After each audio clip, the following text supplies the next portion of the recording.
မှာဒီနေ့တော့18ဘတ်တန်ဝေးတူဆောင်ရောက်နေရပါတော့တိုက်ဆိုင်မှာဘယ်နဲ့ပွဲစားနိုင်လဲပြီးတော့နာမည်ကြီးနေတယ်မြောက်ရတာကောင်းလားဆိုတာကိုပြပြပေးပါမယ်လိုက်ကြည့်ပေးကြပါဦးရှင်အဲ့ဒီဆိုင်ကို MRT နဲ့သွားမယ်ဆိုရင်တော့လမ်းတော့နည်းနည်းရှောက်ရရဲပေါ့နော်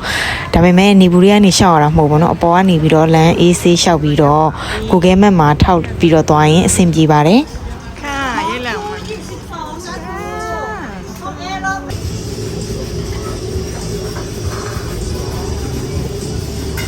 ရောက်သွားတဲ့ချိန်ကထမင်းစားချိန်ကြုံနေဆိုတော့လေလူသိပ်မများပဲနဲ့ခုံကိုချက်ချင်းရပါတယ်မဆောင်ရပဲနဲ့ဒါကတော့မီနူးပေါ့နော်ဘာသာစား18ဘတ်တန်ပေါ့နော်ပြီးတော့မြန်မာပြည်မှာလည်းအဲ့လိုဝက်ခောက်ကြော်လေးလည်းကိုရပါတယ်ကဲဒီနေ့တော့ငါးပွဲမှာထားပါတော့အရင်စားပါမယ်သူ့ရဲ့ပိုးရှင်ကတော့တော်တော်နေတာပေါ့နော်အဲ့လိုအစားအများကြီးစားတဲ့လူတွေကတော့မတန်ဘူးပေါ့နော်ကိုကတော့အဲ့မှာဗိုက်အရန်စားနေတော့မြုပ်သီးမုတ်တွေအများကြီးထည့်ပြီးတော့ပထမဆုံးစားပါတယ်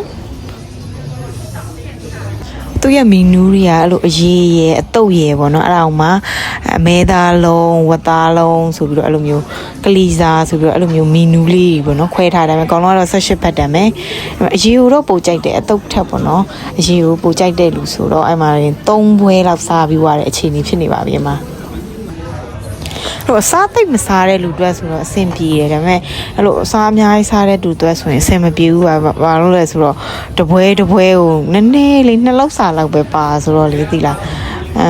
တိတ်တန်တယ်လို့လည်းမခံစားရပါဘူးအရသာကလည်းပုံမှန်ထက်တော့ပို့ပြီးတော့ကောင်းနေတယ်ဒါပေမဲ့တိတ်မတန်ဘူးခံစားရတယ်လူမရှင်းတဲ့အချိန်ဆိုရင်တော့တော်တော်စောင့်ရပါဘောเนาะအခုကလူရှင်းတဲ့အချိန်နဲ့ကြုံသွားတော့စပွဲဝိုင်းတဝိုင်းတောင်းလေးမှရလိုက်တယ်အဲ့မှာလေးကို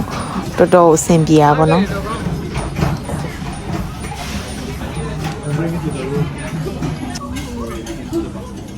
နောက်3ပွဲထပ်ဆောင်မယ်ဆိုပြီးပြောနေရတာ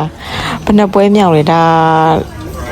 4ပွဲစားပြီးသွားပြီထင်တယ်အဲ့ဒါ3ပွဲထပ်ဆောင်မယ်ဆိုပြီးတော့ထပ်ပြောနေတာ